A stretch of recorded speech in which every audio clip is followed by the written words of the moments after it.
Shavkat a une blessure au genou qui traîne et qui le tient hors de combat depuis décembre 2024. Dernièrement, Shavkat a été aperçu avec une attelle au genou et utilisant des béquilles. Le même genou qui lui a fait défaut a été reblessé lors de sa récupération, ce qui a nécessité une nouvelle chirurgie fin 2025. Cette longue absence a eu des conséquences, puisque dernièrement il a été officiellement retiré du classement des welterweight, ce qui a permis à tous les combattants de la division de monter dans le classement. En parlant de classement, les classements UFC ont été mis à jour depuis l'UFC 325. Pour le classement Pound for Pound, Volks, grâce à sa victoire contre Lopez, est passé devant Alex Pereira qui descend à la 5e place. Dans le classement poids plume, malgré sa défaite, Lopez maintient sa 2e place. Et finalement, c'est dans le classement des lightweight que les choses ont beaucoup bougé. Benoît Saint-Denis monte de 3 rangs et fait son entrée dans le top 5. Dan Hooker, quant à lui, descend de 2 positions. Ruffy sort très gagnant suite au TKO affligé à Fiziev et arrive à monter de 5 positions. Fiziev, de son côté, comme Hooker, descend de 2 positions. Ian Garry, qui est le dernier combattant à avoir affronté Shavkat en décembre 2024, n'a pas manqué de réagir sur le retrait de Shavkat du classement des welterweight. Il affirme en story Instagram être la cause des problèmes de genoux qu'a Shavkat. Il montre en story les coups dévastateurs qu'il a assénés au genou de Shavkat. Des propos qui laissent présager de l'amertume puisque c'est un combat que Ian avait perdu sur décision unanime des juges et c'est sa façon de se venger et de se moquer de son adversaire déjà à terre. Herb Dean est historiquement l'un des arbitres les plus expérimentés et respectés dans le MMA, souvent choisi pour arbitrer des combats importants. Mais certains combattants et fans sont très critiques envers lui. Ils estiment à juste titre qu'il arrive que sur des combats, Herb Dean prend beaucoup trop de temps pour arrêter un combat compromettant la santé des combattants. Tout dernièrement, lors du combat entre PSD et Hooker samedi dernier, plusieurs fans estiment que Hooker a pris beaucoup trop de coups et que Herb Dean n'a pas fait son travail. Jorge Gambriel Masvidal n'a pas tardé de réagir et de le qualifier comme l'un des pires arbitres ayant jamais existé. Oh, who's the referee? Let me guess, Herb Dean? Holy smoke, girl, what is he waiting for to stop it, bro? Yeah, Herb, sometime today, huh? Yeah, Herb, it's just a fight, you know, no rush. No, yeah, the guy's definitely fighting back intelligent, Herb. Wow.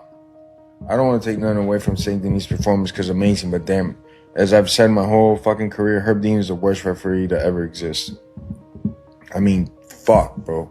Does he suck? Holy smokes, is he bad? You know, it's a fighter, especially like Hooker, though he's obviously on his way out, he's not going to quit. He's not going to tap. You got to take that guy out. But he's obviously been in this position for over a minute and a half, and he's eating shots the whole time, from elbows to back fist to the face, getting choked. And then now the guy has obviously no energy because he took all of it to escape the choke. Now he's stuck in that position. He had maybe like 15 unanswered shots and still nothing. Still had another 15 unanswered shots. Worst referee I've seen. It's nothing personal against him because as a human being, I think Herb's a great dude. I've been around him a lot. Great dude. But I'm saying, as far as like referee going, I don't know what it is, man. He just don't got it. En parlant de coups à la tête et l'importance d'avoir justement un arbitre qui protège les combattants, il va sans dire que le MMA est un sport dangereux. Un sport où les coups à la tête sont autorisés, répétés, le ground and pound est permis et où les combattants absorbent des dégâts, même à l'entraînement en sparring. Ceci peut avoir des conséquences graves sur la santé des athlètes. Plusieurs combattants disent avoir développé le CTE, maladie neurodégénérative liée à des traumatismes crâniens répétés.